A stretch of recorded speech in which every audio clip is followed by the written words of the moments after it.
నమస్కారం. జన్మకుండలి కార్యక్రమానికి స్వాగతం. పరిష్కార మార్గాలు అందించడానికి మనతో పాటు ఉన్నారు ప్రముఖ జ్యోతిష్యులు సుద్దపల్లి నాగరాజు గారు. నమస్కారం గురుగారు. నమస్తే. మొదటిగా మన కాలర్ లైన్ లో ఉన్నారు గురుగారు. కళ్యాణి గారు, నమస్కారం అండి. చెప్పండి, ఎవరి గురించి తెలుసుకోవాలి? డేట్ ఆఫ్ బర్త్ చెప్పండి. బాబు గురించి అండి. చెప్పండి, డేట్ ఆఫ్ బర్త్ చెప్పండి. సెప్టెంబర్ 4, 97. సెప్టెంబర్ 4, 1995. 97. 97. టైం చెప్పండి. Time night 7:25. నైట్ 7:25. ఎక్కడ పుట్టారండి? ఖమ్మంలో అండి. గురుగారు ఉన్నారు, గురుగారితో మాట్లాడండి. నమస్తే అమ్మా, చెప్పండి. నమస్కారం అండి. బాబు ఇప్పుడు ఇంజనీరింగ్ చేస్తున్నాడు, ఎట్లా ఉంటుంది ఏంటి? ఈ అబ్బాయి లగ్నం వచ్చేసమ్మా మెయిన్ లగ్నం, రాశి వచ్చేసి ఏంది కన్యా రాశి, హస్త నక్షత్రం 2వ పాదం. లగ్నంలో శని వక్రించి 6వ ఇంట్లో రవి బుధ రాహులు, అలాగే 7వ ఇంట్లో శుక్రుడు నీచంలో ఉన్నప్పటికీ చంద్రునితో, అష్టమ కుజుడు ఏకాదశంలో గురువు వక్రించి ఉన్నప్పటికీ కూడా మకర రాశిలో ఉన్నాడు. 12వ ఇంట్లో కేతు మోక్షకారకుడైనటువంటి అద్భుతంగా ఉందమ్మా. కాకపోతే ఈయన వృత్తి స్థానాధిపతి కొంచెం నీచంలో ఉన్నప్పటికీ కూడా లాభంలో ఉన్నాడు కాబట్టి ఈ రాహుదశ అంతా కూడా ఇబ్బంది కలగజేస్తుందమ్మా. జనరల్గా రాహుదశ 2028 వరకు ఉంది.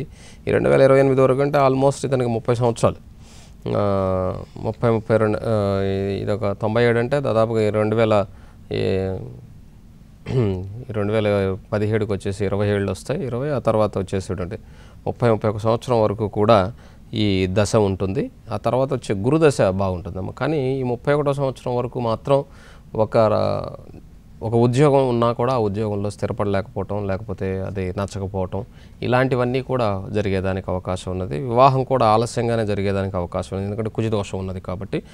గురు మహాదశ 2028 జనవరి 21 వరకు అప్పుడు వస్తుంది. అక్కడి నుంచి ఈ గురుదశ అద్భుతంగా యోగించేదానికి అవకాశం ఉంటుంది. కానీ కుజదశకి తప్పకుండా, అంటే కుజుడు దోషంలో ఉన్నాడు కాబట్టి ఆ కుజుడికి పరిహారం చేసుకోవటం మంచిది. సప్తమంలో చంద్రశుక్రుల యొక్క కలయిక, ఇక్కడ జాతకంలో బుధరాహువులు 6వ ఇంట్లో ఉండటం, అందులో కూడా రాహు మాయ చేత 6వ ఇంట్లో బుధరాహువులు అన్నటువంటిది మామూలు విషయమైనటువంటిది కాదు. అది మంచి కాంబినేషనే. కాకపోతే అది సింహరాశిలో ఉన్నది. సింహరాశిలో కాకుండా అదే కన్యారాశిలో ఉంటే అది వేరుగా ఉండేది. కానీ ఇప్పుడు రాహు దశ జరుగుతుంది కాబట్టి ఈ రాహు దశకి దుర్గామాతను ఆరాధన చేయండి. అలాగే ఈ రాహువుకి వచ్చేసి మినువులు మనం దానం చేస్తాం కాబట్టి ఆ మినువులతో చేసినటువంటి ఆహార పదార్థాలు ఏవైనా సరే బీదవాళ్ళకి పంచడం ద్వారా కూడా కొంత రాహు దోషం తగ్గి జీవితంలో త్వరగా సెటిల్ అయ్యేదానికి అవకాశం ఉంటుంది. మరొక కాలర్ లైన్లో ఉన్నారు గురుగారు, మాట్లాడదాం. నాగేశ్వరరావు గారు, తున్ నుంచి. నమస్కారం అండి. నమస్తే అండి. చెప్పండి, ఎవరి గురించి తెలుసుకోవాలి? డేట్ ఆఫ్ బర్త్ చెప్పండి. నా గురించి అండి. డేట్ ఆఫ్ బర్త్ చెప్పండి. 14/5/69 అండి. 14/5/69. సాయంకాలం 5:20 అండి. తునండి. సాయంత్రం 5:20 తున్లో పుట్టారు. అవునండి. గురుగారితో మాట్లాడండి. నమస్తే అండి గురుగారు. నమస్తే అండి నాగేశ్వరరావు గారు, చెప్పండి. గురుగారు, నాది వర్క్ కూడా అసలు స్థిరస్థం లేదండి. నాకు ఏదో ఏం అర్థం అవ్వలేదండి. ఈ జాతకంలో కూడా మీది లగ్నం తులా లగ్నం, రాశి మేషరాశి, నక్షత్రం అశ్విని నక్షత్రం 3వ పాదం. ధనాధిపతి ధనస్థానంలో ఉన్నప్పటికీ కూడా వక్రతత్వం చెంది 6వ ఇంట్లో శుక్రుడు ఉచ్చస్థితిలో రాహుతో, 7వ ఇంట్లో శని నీచంలో చంద్రుడితో, 8వ ఇంట్లో రవి బుధులు, 12వ ఇంట్లో గురుకేతువులు. ఇక్కడ రాహు దశ జరుగుతుంది. ఈ రాహు 6వ ఇంట్లో మీనరాశిలో ఉన్నాడు. అది కూడా ఉత్తరాభాద్ర నక్షత్రం శని నక్షత్రంలో ఉన్నాడు. రాహు తర్వాత రాహులో గురువు, ఇది అంత గొప్పగా ఏమి ఉండదు, ఎందుకంటే అది ఇబ్బంది కలిగిస్తుంది తప్పకుండా. కాకపోతే 2019 అక్టోబర్ వరకు రాహులో శని రాదు, అప్పటి నుంచే బాగుండేదానికి అవకాశం. ఈలోపు మాత్రం శ్రమతో కూడుకున్నటువంటి పని ఉంటుంది. జీవితాన్ని మనం ఏం చేయాలన్నా కూడా దాన్ని కొంత ఎక్కువగా దాని మీద ఎఫెక్ట్ పెట్టి చేయగలిగితేనే అది మనకు సక్సెస్కి వచ్చేదానికి అవకాశం ఉంటుంది. ఈ రాహు దశలో తప్పకుండా రాహు మంత్రాన్ని చదువుకోండి ప్రతిరోజు కూడా. అర్ధాకాయం మహావీరం చంద్రాదిత్య విమర్ధనం అనేటువంటి మంత్రం ఏదైతే ఉన్నదో దాన్ని చక్కగా ప్రతిరోజు పఠనం చేయండి. దానివలన రాహు మంత్రాధీనుడై ఉంటాడు కాబట్టి కొంత మేలు జరిగేదానికి అవకాశం ఉంటుంది. ఎందుకంటే 6వ ఇంట్లో రాహు మంచివాడే, శుక్రుడితో కూడా ఉన్నాడు ఇక్కడ. కానీ గొప్పగా ఫైనాన్షియల్గా కానీ లేదా గొప్పగా స్థిరపడేదానికి కానీ మనకున్న సమస్యల నుంచి బయటపడేదానికి కానీ అవకాశం ఉండాలి అంటే రాహుని ప్రతిరోజు స్మరించుకోవడం ద్వారా తప్పకుండా అది మంచి జరిగేదానికి అవకాశం ఉంటుంది. మరొక కాలతో మాట్లాడదామండి. అనుష గారు, ఈస్ట్ గోదావరి నుంచి. నమస్కారం అండి. హలో. నమస్కారం అండి, చెప్పండి, ఎవరి గురించి తెలుసుకోవాలి? మా brother Dandi. Date of birth చెప్పండి. 6/7/89. 6/7/89. టైం చెప్పండి. మధ్యాహ్నం 2:10 అమలాపురంలో. గురుగారితో మాట్లాడండి. చెప్పండి అమ్మా. గారు చెప్పండి అమ్మా అనూష. మా బ్రదర్ ఐఓబిలో అసిస్టెంట్ మేనేజర్ కింద జాబ్ చేస్తున్నాడు. Very good. ప్రమోషన్స్ ఉంటాయా? ఫైనాన్షియల్ స్టేటస్, పెళ్లి తర్వాత లైఫ్ ఎలా ఉంటుందో చెప్పండి. పెళ్లి తర్వాత లైఫ్ అంటే అమ్మా ఇక్కడ కర్కాటక రాశి 8 లగ్నం ఆశ్లేష నక్షత్రం, లగ్నం వచ్చేసి తులా లగ్నం, కర్కాటక రాశి. ఇక్కడ దశమంలో దశమాధిపతి చంద్రుడు, కుజుడు, శుక్రుడు కూడా ఉన్నారు. చంద్రమంగళ యోగం ఉన్నప్పటికీ కూడా జాతకంలో మంచి యోగమే. లాభంలో కేతు ఉన్నది. ప్రస్తుతం శుక్రమహాదశ జరుగుతుంది. శుక్రుడు కూడా లగ్నాష్టమాధిపతి దశమ స్థానంలో ఉన్నాడు. శుక్రమహాదశలో బుధుడు ఇక్కడ జరుగుతున్నాడు. భాగ్యాధిపతి భాగ్యంలో, రవి బుధుల యొక్క యోగంలో ఉన్నటువంటి జాతకం నవంబర్ 23 లోపుగా ఏదైనా ఒక ప్రమోషన్ ఉండేదానికి అవకాశం ఉంటుందమ్మా. ఆ తర్వాత కూడా చక్కగానే ఉంది శుక్రదశ అంతా కూడా. అయితే ఈ జాతకంలో శుక్రదశ 2018 జనవరి వరకు ఉంటుంది. ఆ తర్వాత రవిదశ. ఆ రవిదశ కూడా చాలా చక్కగా ఉంటుంది. చంద్రదశ చక్కగానే ఉంటుంది. కాబట్టి సప్తమాధిపతి అయినటువంటి కుటుంబాధిపతి అయినటువంటి కుజుడు నీచిపడి ఉన్నప్పటికీ కూడా శత్రువుతో మిత్రునితో ఇద్దరితో కలిసి ఉన్నందువలన కొంత నేను ఒక్కటే చెప్తానమ్మా, జీవితంలో ప్రతి ఆడపిల్ల కూడా ఎన్ని సమస్యలున్నా కూడా భర్త ప్రేమగా ఉంటే మాత్రం 100% ఎన్ని సమస్యలనైనా ఎదుర్కోగలదు. ఒక భర్త పట్టి పట్టనట్టుగా ఉంటే మాత్రమే ఆ సమస్యల్ని మిగతా వాళ్ళు అదే పెద్ద సమస్యగా ఉంటే మిగతా వాళ్ళు ఉండేటువంటి అర్ధమొగుడైనటువంటి నీతో కూడా కావచ్చు సమస్యలు అనేటువంటివి ఎన్నో పుట్టుకొస్తాయి అన్నమాట. అదే భర్త చక్కగా ఉంటే మనం ఎన్ని మాటలన్నా ఏమన్నా ఏ ఆడపిల్ల అయినా సరే చాలా చక్కగా ఉంటుంది. కాబట్టి జీవితం అనేది ఇద్దరి మీద ఆధారపడి ఉంటుంది. ప్రతి ఒక్కరి ఈ జాతకంలో కూడా సప్తమాధిపతి నీచంలో ఉన్నందువలన అది ఆ అమ్మాయిని అనకూడదు. మన దాంట్లో కూడా ఫాల్ట్ ఉంటే దాన్ని సరి చేసుకోవాలి ఉంటుంది.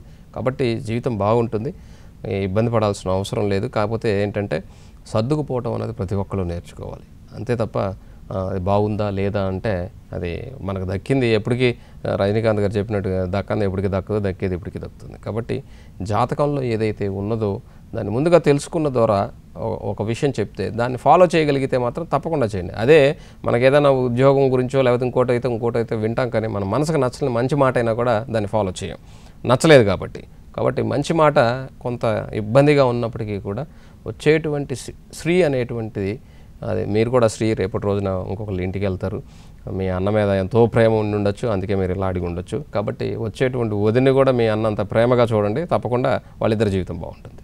మరొక కాలర్ లైన్లో ఉన్నారండి, సామ్రాజ్ఞి గారు. నమస్కారం అండి. హలో, విజయవాడ అండి. చెప్పండి, ఎవరి గురించి తెలుసుకోవాలి? డేట్ ఆఫ్ బర్త్ చెప్పండి. మా పాప అండి, March 4th.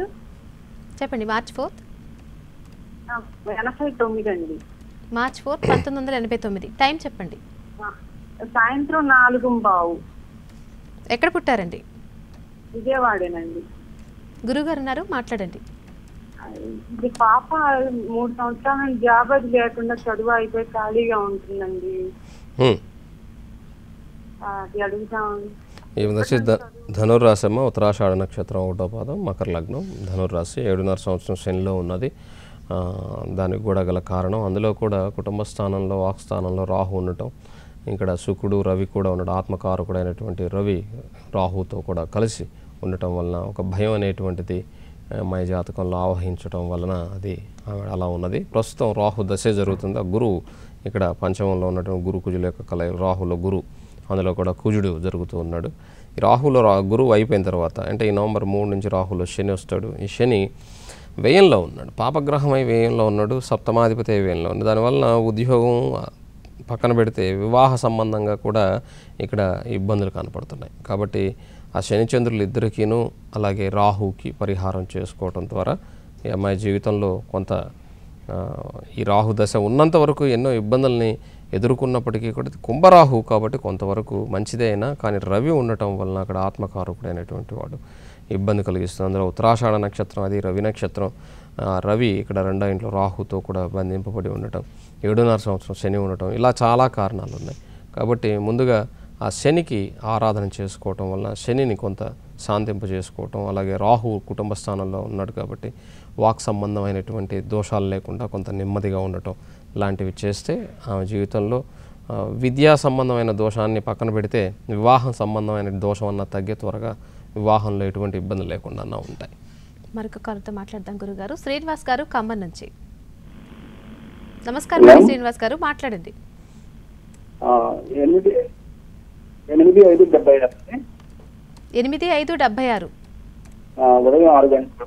ఉదయం 6 గంటలకు. తిరుగురండి. గురుగారు ఉన్నారు, సందేహం వ్యక్తం చేయండి, మాట్లాడండి. చెప్పండి శ్రీనివాస్ గారు. నమస్తే అండి. నమస్తే. నమస్తే చెప్పండి. మా మిస్సెస్ గురించి అడిగేది. ఎవరిది ఇది? లైఫ్ నా భార్య. ఇక్కడ సంపూర్ణ కాలసర్పదోషంతో పాటుగా కుజదోషం కూడా ఉన్నది. మేషలగ్నం, సింహరాశి, మకా నక్షత్రం 2వ పాదం. లగ్నంలో శుక్రుడు, గురువు, కేతువు, రవి ఉచ్చస్థితిలో, 2వ ఇంట్లో బుధుడు, 4వ ఇంట్లో కుజుడు నీచ స్థితిలో శనితో, పంచమ చంద్రుడు, అలాగే సప్తమ రాహు. సంపూర్ణ కాలసర్పదోషంతో పాటుగా శని కుజుల యొక్క కలయిక కూడా 4వ ఇంట్లో ఉండటం అది దోషాన్ని ఇస్తుంది. కాలసర్పదోషానికి ఆ కుజ దోషానికి పరిహారం చేసుకుంటూ 7.5 సంవత్సరం శని కాదు కానీ ఇది అర్ధాష్టమ శని అంటాం. ఈ అర్ధాష్టమ శని కూడా ఉండటం, గోచారంలో కూడా ఆమె పుట్టినప్పుడు 4వ ఇంట్లో కర్కాటక రాశిలో కుజ శనులు ఉంటే ఇప్పుడు ప్రజెంట్ గోచార రీత్యా సింహరాశికి 4వ ఇల్లు వృశ్చిక రాశిలో శని కుజులు ఇద్దరూ కూడా వక్రతత్వం చెంది ఉన్నారు. కాబట్టి ఇక్కడ దోషం ఉన్నది, అక్కడ పుట్టినప్పుడు 4వ ఇంట్లో ఉన్నది, అలాగే గోచారంలో 4వ ఇంట్లో ఉండటం ఇది ఇబ్బంది కలుగ చేస్తూ ఉన్నదన్నమాట.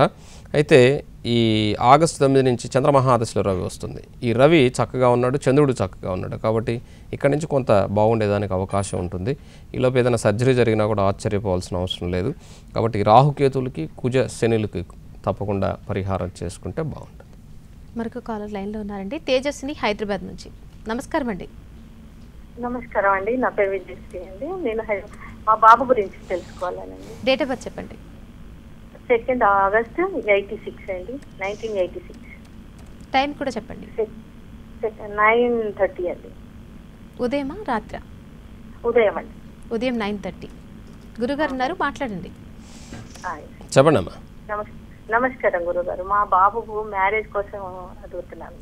2 ఆగస్టు 1986 లగ్నం కన్యా లగ్నం, రాశి మిథున రాశి, నక్షత్రం మృగశిర నక్షత్రం 4వ పాదమ్మ. సప్తమాధిపతి అయినటువంటి గురువు జన్మజాతకంలో 6వ ఇంట్లో వక్రించి, అందులో కూడా 6వ ఇంట్లో ఉండటం, సప్తమాధిపతి 6వ ఇంట్లో ఉండరాదు. అలాగే 4వ ఇంట్లో గురువు, అదే గురువు 4వ ఇంటికి 7వ ఇంటికి అధిపతి, 4వ ఇంట్లో కుజుడు వక్రతత్వం చెంది ఉన్నటువంటి జాతకం. 4 గ్రహాలు వక్రతత్వం చెంది ఉన్నాయి, బుధుడు, గురువు, అలాగే శని, కుజుడు. అయితే ఇక్కడ గురు మహాదశ జరుగుతుంది, రవి యొక్క అంతర్దశ జరుగుతున్నది. అయితే ఈ జాతకంలో ఈ ఆగస్టు 18కి గురువులో చంద్రుడు వస్తాడు. చంద్రుడు వచ్చిన దగ్గర నుంచి కొంత అనుకూలత ఉంటుంది.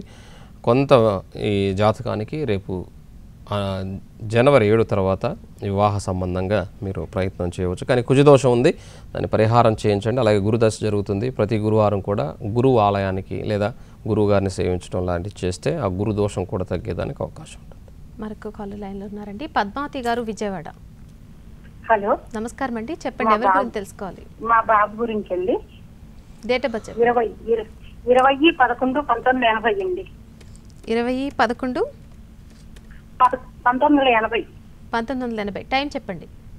విజయవాడలో సాయంత్రం 6:05 గురుగారు ఉన్నారు, సందేహం వ్యక్తం చేయండి. విజయవాడలో పుట్టారండి. సరే అమ్మా చెప్పండి. ఇప్పుడు చంద్రమహా దశలో బాబుకి మారుతుందండి, ఎలా ఉంటుంది? శుక్రమహా దశ వస్తుంది, ఎలా ఉంటుంది? చంద్రమహాదశలో స్థిరత్వమును సంతానం గురించి చెప్పండి.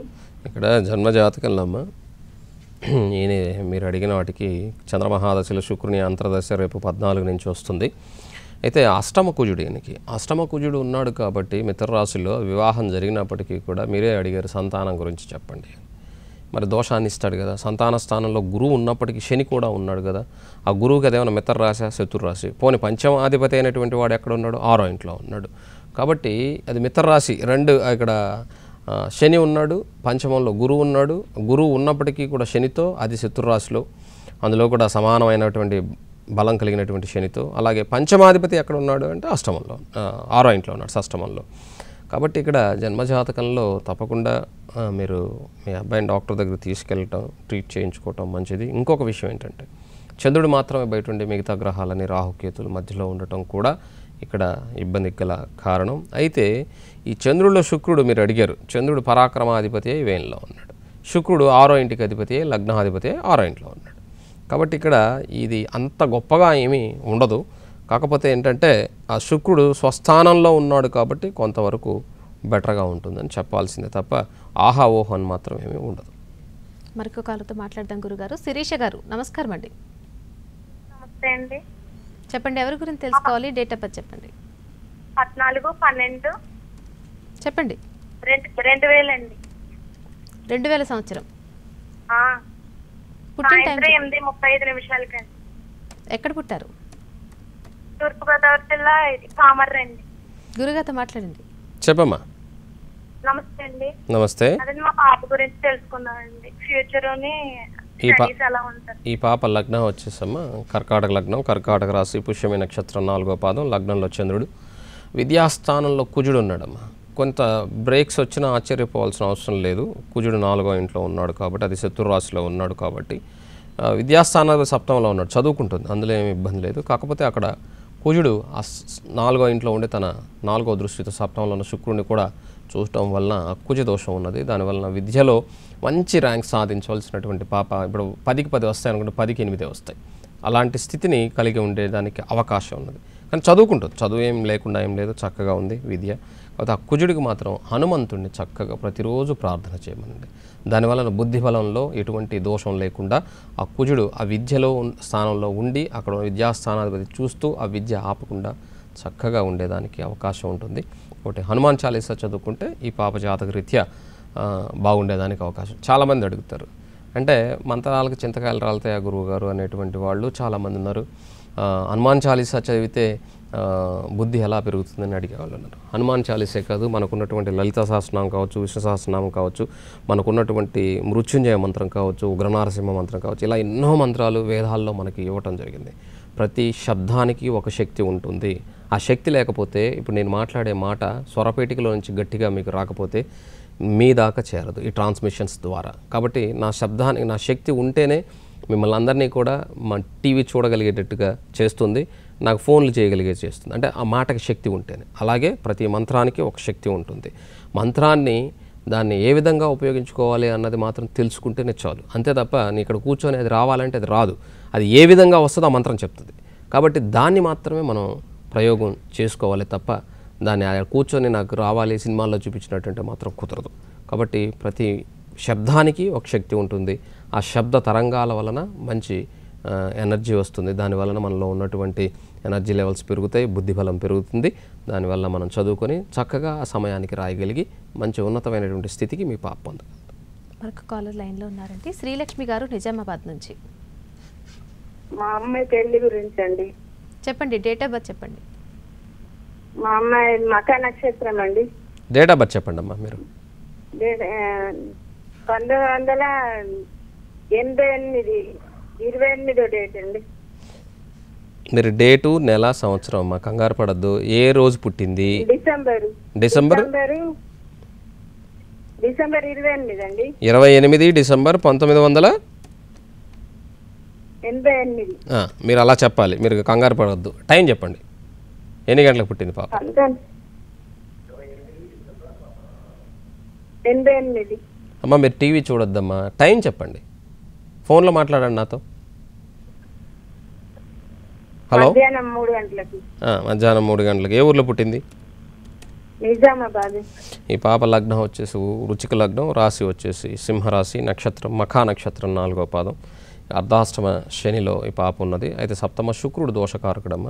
అయితే వృషభ లగ్నంలో గురువు ఉన్నాడు, సమసప్తక దృష్టి ఉంది కాబట్టి అది కొంతవరకు మేలే చెప్పాలి. కానీ అష్టమంలో శని రవితో కూర్చొని ఉండటం ఇక్కడ వివాహ దోషానికి గల కారణం. అందులో ఈ జాతకరీత్యా శుక్రుడింట్లో గురువు, గురువింట్లో కుజుడు, కుజుడింట్లో శుక్రుడు, ఇలా 3 పరివర్తన యోగాలు ఉన్నాయి. అయితే ఇప్పుడు చంద్ర మహాదశ జరుగుతూ ఉన్నది. ఈ చంద్రదశ కూడా కేతువుతో కలిసి ఉన్నది. కాబట్టి మీరు వివాహం ఈ పాప జాతకంలో ఆలస్యం కావడానికి కుజదోషం కాదు. ఇక్కడ శని అష్టమంలో ఆయుష్కి మంచిది తప్ప అది మాంగళ్య సంబంధమైనటువంటి విషయానికి మంచిది కాదు. సప్తమంలో శుక్రుడు కూడా మంచివాడు కాదు. 6వ ఇంటికి అధిపతియే 7వ ఇంట్లో ఉన్నాడు, అది శత్రుస్థానంలో ఉన్నాడు. గురువు దృష్టిలో ఉన్నాడు కాబట్టి వివాహం అవుతుంది. కానీ ఆలస్యంగానే ఉందమ్మా వివాహం ఈ పాప జాతకంలో. కాబట్టి ఈ శుక్రదోషం పోయేందుకు లలితా సహస్రనామాన్ని ప్రతిరోజు చదువుకోమనండి, లేదా రుక్మిణీ కళ్యాణం చేయించండి. ఆ తర్వాత భగవంతుని దయ. మరొక కాలుతో మాట్లాడదాం గురుగారు. వెంకటరమణ గారు వైజాగ్ నుంచి. నమస్కారం అండి. హలో, నమస్కారం అండి వెంకటరమణ గారు, మాట్లాడండి. నమస్కారం అండి. ఎవరి గురించి తెలుసుకోవాలి? డేట్ ఆఫ్ బర్త్ చెప్పండి. నా గురించేనండి. డేట్ ఆఫ్ బర్త్ చెప్పండి. డేట్ ఆఫ్ బర్త్ 7/7/77 అండి. 7/7/77. అవునండి. పుట్టిన టైం చెప్పండి. పుట్టిన టైము 6 to 7 మధ్యన. ఈవినింగ్ 6 to 7 అంటారా? మార్నింగ్ 7? మార్నింగ్ అండి. మార్నింగ్ 6 to 7 మధ్యలో. ఎక్కడ పుట్టారు? శ్రీకాకుళం డిస్ట్రిక్ట్ అండి. గురుగారు ఉన్నారు, మాట్లాడండి. ఓకే, చెప్పండి రమణ గారు. హలో, నమస్కారం గురుగారు. నమస్తే అండి. గురుగారు, ఏ పని తలపెట్టినా అవ్వట్లేదండి. బిజినెస్ పెట్టినా బిజినెస్ లాస్ అవుతుంది. మీ దాంట్లో మీది బిజినెస్ కాదు కానీ మీ లగ్నం కర్కాటక లగ్నం, రాశి వచ్చేసి మీది మీన రాశి, నక్షత్రం ఉత్తరాభద్ర నక్షత్రం, 2వ పాదం, సంపూర్ణ కాల సర్పదోషం, రుచిక మహాపురుష యోగం ఉన్నటువంటి జాతకం. లాభాధిపతి అయినటువంటి గురువు లాభంలో, శుక్రుడు లాభంలో, భాగ్యాధిపతి అయినటువంటి గురువు లాభంలో, వ్యయాధిపతి అయిన బుధుడు వ్యయంలో, ఇక్కడ ధనాధిపతి అయినటువంటి రవి వ్యయంలో. ఎంత డబ్బులు వచ్చినా కూడా అవి ఉండవు. అది మీ స్వయంకృత అపరాధం వల్ల పోతాయి. ఇది మాత్రం భగవంతునిది కాదు, జాతకంది కాదు. కాకపోతే జాతకంలో ఉన్నదాన్ని మీకు చెప్తున్నాను. శుక్రదశ జరుగుతుంది. లాభంలో ఉన్నటువంటి శుక్రుడి యొక్క మహాదశ అద్భుతంగా జరుగుతుంది. 20 ఏళ్ల యొక్క శుక్రదశ. ఇది మీకు చాలా యోగకారకంగా ఉంటుంది. అయితే ఈ సర్పదోషం ఉన్నది. దీనికి మీరు సర్పదోష పరిహారం చేసుకుంటూ ఉండండి. రాహుకేతువుల్ని జపించుకోవటం, గ్రహాలకి నవగ్రహాలకు ప్రదక్షిణ చేయటం, ప్రతిరోజు సూర్య నమస్కారం లాంటివి చేయండి. తప్పకుండా మీరు ఏం చేసినా కూడా కలిసి వచ్చేదానికి అవకాశం ఉంటుంది. మరొక కాలర్ లైన్లో ఉన్నారండి. త్రిపురాంబ గారు, నమస్కారం అండి. చెప్పండి, ఎవరి గురించి తెలుసుకోవాలి? మా అబ్బాయి గురించి అండి. మా చిన్న అబ్బాయి పేరు లోకిత్వరావు. చెప్పండి అమ్మా, డేట్ ఆఫ్ బర్త్ చెప్పండి. 18/6/2001. 18/6/2001. పుట్టిన టైం చెప్పండి. అవునండి, ఉదయం 8:20 సోమవారం రోజు. ఎక్కడ పుట్టారు? పరశురావుపేట. గురుగారితో మాట్లాడండి. చెప్పండి. ఇక్కడ మీ అబ్బాయి లగ్నం వచ్చమ్మా కర్కాటక లగ్నం, రాశి మేషరాశి, భరణి నక్షత్రం 2వ పాదం, పంచమంలో కుజుడు వక్రించి, 6వ ఇంట్లో కేతు, అలాగే 10వ ఇంట్లో శుక్రుడు, చంద్రుడు, లాభ శని, వ్యయంలో 4 గ్రహాలు ఉన్నాయి. రవి, బుధులు, అలాగే గురు, రాహులు. ఈ 4 గ్రహాలకి ఇక్కడ మీరు కొంత అంటే బుధుడిని పక్కన పెట్టినా కూడా ఆయన వ్యయాధిపతి అయి వ్యయంలో ఉండటం మంచిదే, కానీ గురువు భాగ్యాధిపతి అయి ఉండటం అంత మంచిది కాదు. అలాగే ధనాధిపతి రవి అంత మంచివాడు కాదు. రాహు సరే ఓకే, అక్కడ ఉండటం ఇబ్బంది కలిగి చేస్తుంది. కాబట్టి ఈ జాతకంలో రవి మహాదశ జరుగుతుంది. రవి 12వ ఇంట్లో ఉన్నాడు. అందువలన మీరు ప్రతిరోజు సూర్య నమస్కారం చేయించండి. అలాగే ఈ రవి దశ 2018 జూన్ వరకు ఉంటుంది. తర్వాత చంద్రదశ వస్తుంది. ఈ చంద్రదశ వచ్చిన దగ్గర నుంచి ఇతని జాతకరీత్యా 10 సంవత్సరాల చంద్రదశ. తర్వాత కుజుడు కూడా పంచమాధిపతి పంచమంలో ఉన్నాడు, అది ఒక 7 సంవత్సరాలు. తర్వాత రాహు 12వ ఇంట్లో ఉండి కూడా అది కూడా మేలు చేసేదానికి అవకాశం ఉంటుంది. కాబట్టి గురువుకి, బుధునికి, రవి, రాహులకి నవగ్రహాల్లో ప్రదక్షిణ చేయడం ద్వారా మంచి జరుగుతుంది. అలాగే ఎవరైనా సరే రేపు ఎల్లుండి నెల్లూరులో నేను ఉండేదానికి అవకాశం ఉన్నది. ఎవరైనా కలవాలనుకుంటే నా పర్సనల్ నెంబర్కి ఫోన్ చేసి నెల్లూరులో వచ్చి కలవచ్చు. కాలర్స్ అందరికీ జాతక వివరాలు చాలా చక్కగా అందించారు గురుగారు, ధన్యవాదాలు. నమస్తే. ఇది ఈనాటి జన్మకుండలి కార్యక్రమం. రేపటి జన్మకుండలి కార్యక్రమంలో మళ్ళీ కలుసుకుందాం. నమస్కారం.